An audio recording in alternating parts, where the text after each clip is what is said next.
Tara Spencer Nairn, and you're listening to Droids Canada.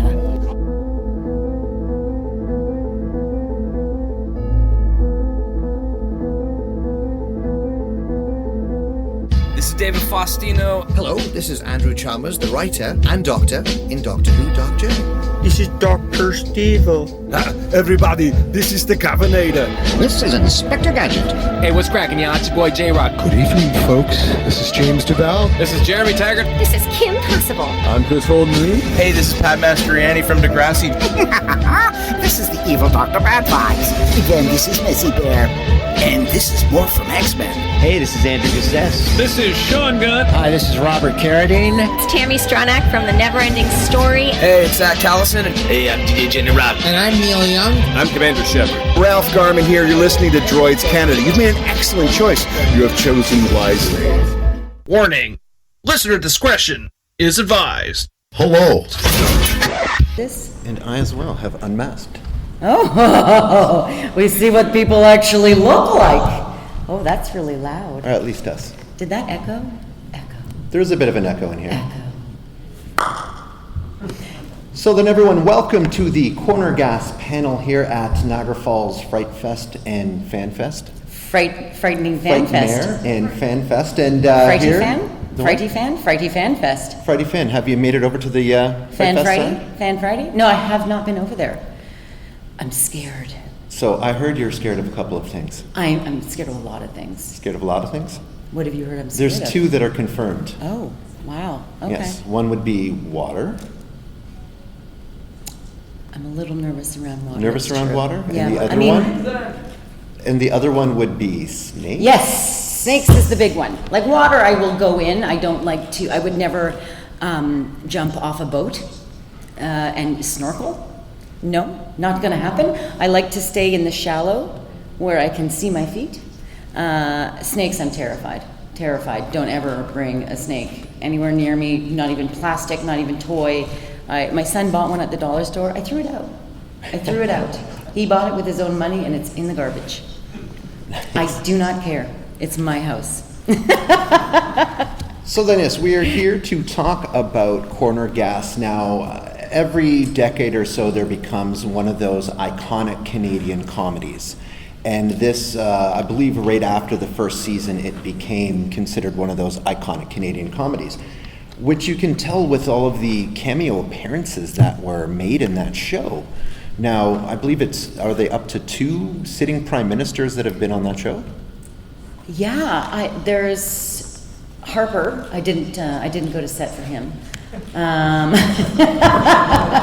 were like, do you want to come to set? I was like, no, I'm good. But we had Trudeau animated, and we had Paul Martin. Paul Martin, I think he was the first. Yeah, but Paul Martin was like an individual set, so no one got to meet him, or just the people there. Yeah, I believe it was like a dream sequence. Yeah, and it was really funny. Yeah, he was in his office. Yeah, so there's 2 live action, 1 animated. And with other cameo appearances, Colin Mockery, the Tragically Hip, David Suzuki. Now, what one of those cameo appearances sticks out in your mind the most? Okay, so the Tragically Hip was awesome, and I feel like I'm sure you've heard the cast talk about what happened when the Hip were there. Obviously, that day, all of the cast went in, whether they were in the scene or not. I was in an earlier scene with them, but as they were setting up, so they just obviously brought all their gear to set, and they just started hanging out and playing and singing. We literally got a private Tragically Hip concert for the cast and crew. It was amazing. They just were hanging out, and they were like, this is what we do. It was insane. And I kind of wish I had a better phone at the time, because I think I had a phone with like pictures but not video.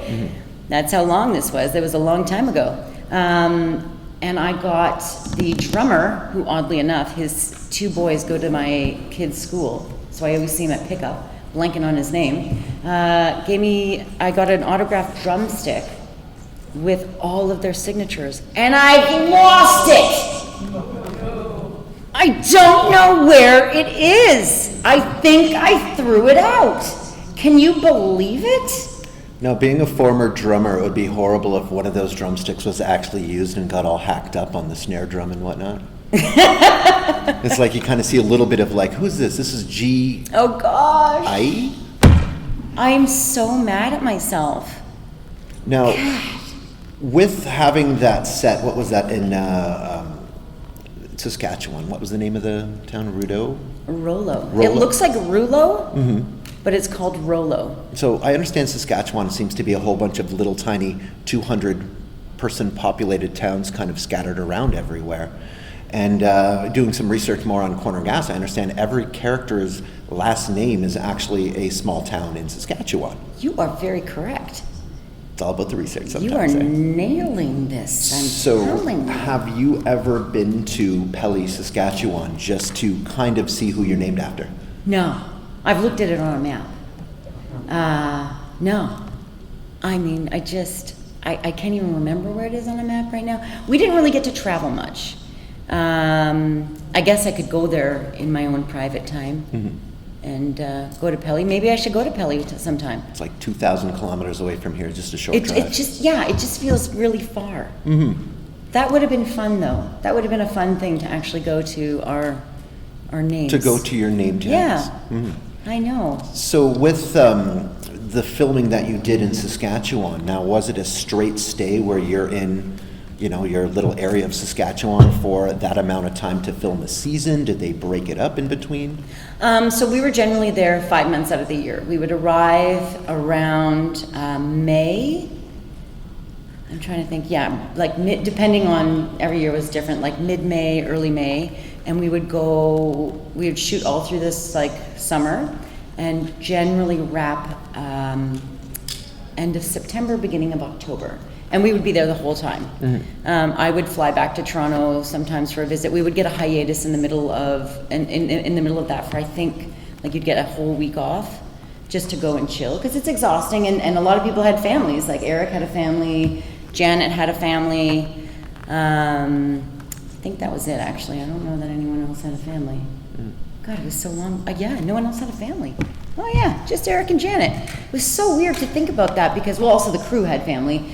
But when we started shooting that, Eric's kids, he has 2 girls, were so young, and now I look at them, I'm like, oh my God, like one is getting married.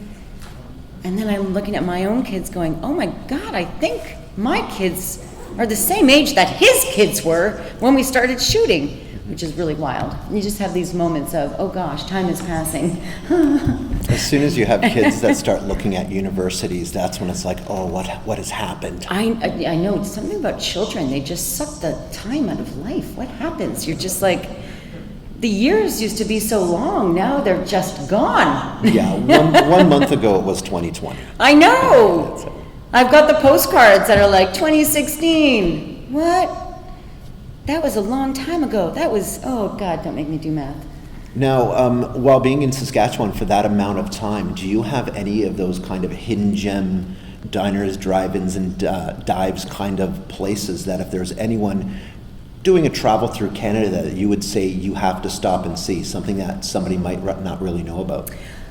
You have to go to O'Hanlon's. O'Hanlon's Pub was kind of the mainstay of the Corner Cast crew and cast. And attached to O'Hanlon's is a restaurant that makes really good pizza. I'm blanking on their name right now, but we essentially lived there. Like, it was just kind of known that, like, every Friday, the cast and crew would show up after work and take over, like, all the patios outside. It was a bumpin' city, though. There was a lot going on. Summers were really wild and crazy there. They have, like, a little strip of bars. We had some good times. Some very good times there. Did you ever have fans of the show try to come to the set to see where it is? Because it's... That started happening, I would say, in the last 2 years. We started to get, like, hardcore fans, and we actually started to have security, which is really weird to be in the middle of Rollo, Saskatchewan and have security, because it's really hard when you're filming a scene and then all of a sudden, like, these cars pull up and they're in the shot and people are just out like, Karen, over here, and you're like, I'm just shooting a scene right now, so. But it was weird, it was so surreal. it's not something I ever imagined would ever happen in my lifetime to me. So it was really kind of cool. So what kind of like stopping by fans do you have? Do you still have to the day people going, oh my God, it's Karen? Not so much. I find people are usually pretty polite. I usually get, people are quite confused. They think they know me from somewhere. They think maybe we went to high school together, or maybe we worked together. And I always have that awkward thing because it has happened to me where someone's been like, God, you're so familiar to me. Where do I know you from?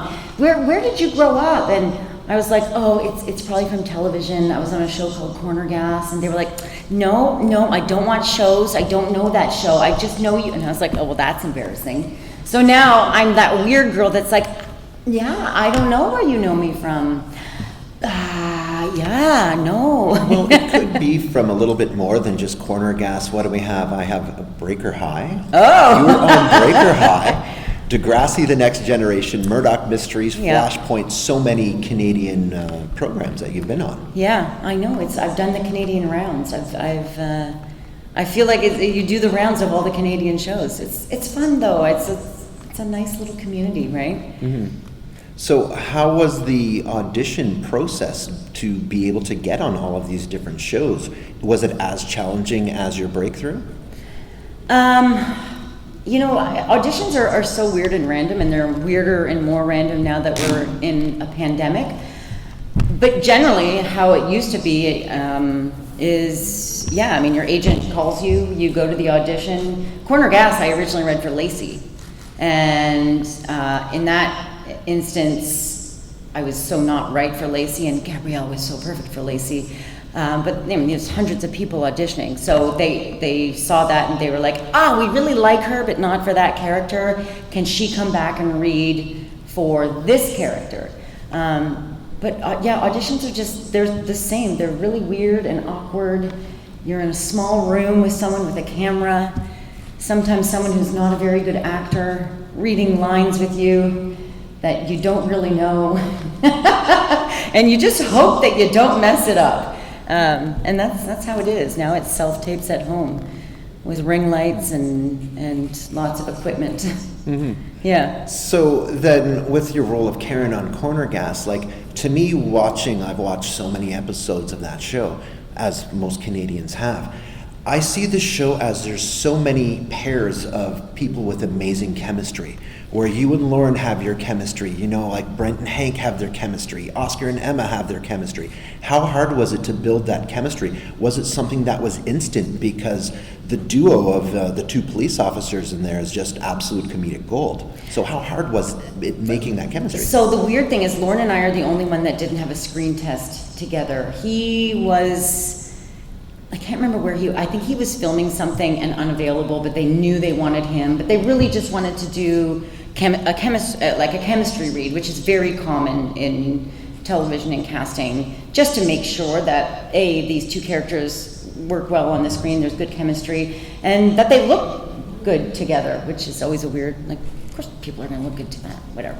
But Lauren and I didn't get to do that, so I think there was a little bit of nervousness at the beginning about how it was going to work.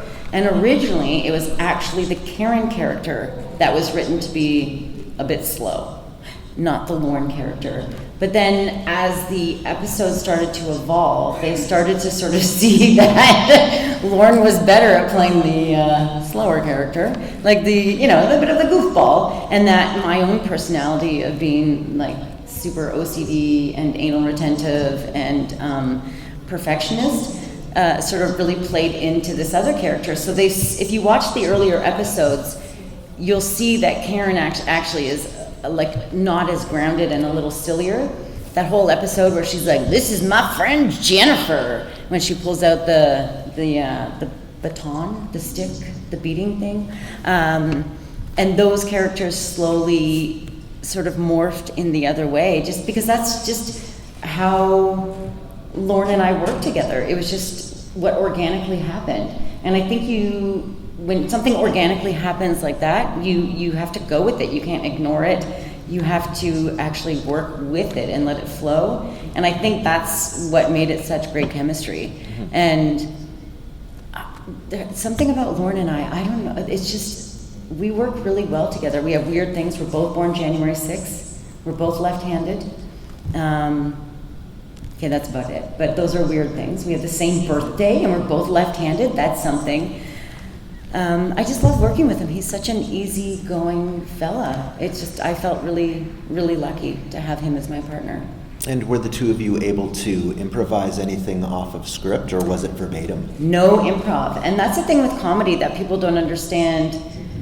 And I mean, also you have to honor the writers and honor the script. And I know a lot of people want to improv, and sometimes after they've yelled cut, or, you know, once you have the take, you can mess around a little bit. But those words were chosen, and I find with comedy, you have to understand that there's a rhythm and a song, that there's a tune that goes with it, and it's got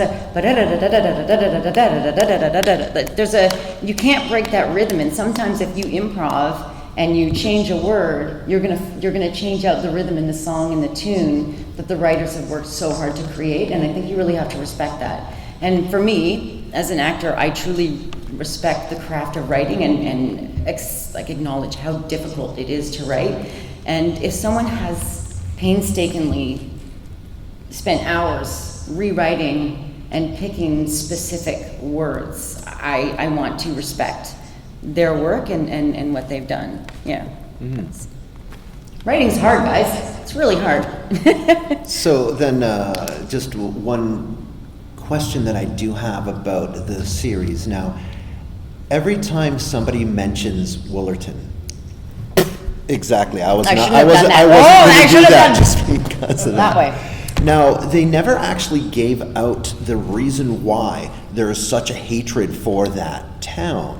Now, I understand they were supposed to, but never really got to it. Well, what about the movie, though? Remember when they went to Woolerton? It was like Pleasantville. Everyone was like, ah, la, la, la. You know, so maybe that's why we hated them, because they're so damn perfect, and they thought they were so amazing. Right? Wouldn't you hate that if the town over was Pleasantville, and you were like you were in Dog River. I was like, what's that place called again? Dog River, yeah. Yeah, the Ontario version of that is where I currently live, where you have the one town, which is the other side of the tracks, and the other town, which is, you know, where everyone's bosses lived, pretty much. I feel like that's what Dog River was, and that was really a funny reveal, that Woolerton was like that. I really loved that they did give that reveal in the movie. I thought that was really fun. Because I never knew. That was the first, and that's the thing about Corner Gas, is the less you know, the more room there is for the writers to play. So the less you know about a character, the less you know about something, the more space and room there is for the writers to go, oh, let's make Woolerton this. So, you know, it just lets it be this funny moment. So after 6 seasons of Corner Gas, they end on a high. The show has massive popularity. They decide to end the show. The show on their terms, and fans still want more. So then up comes a movie as well as the animated series. Now, how difficult was the transition from being live action filming to voice work with the animations? So that was actually interesting for me, because I had done one animated show once, like really early on in my career, but I didn't have a lot of experience with animation.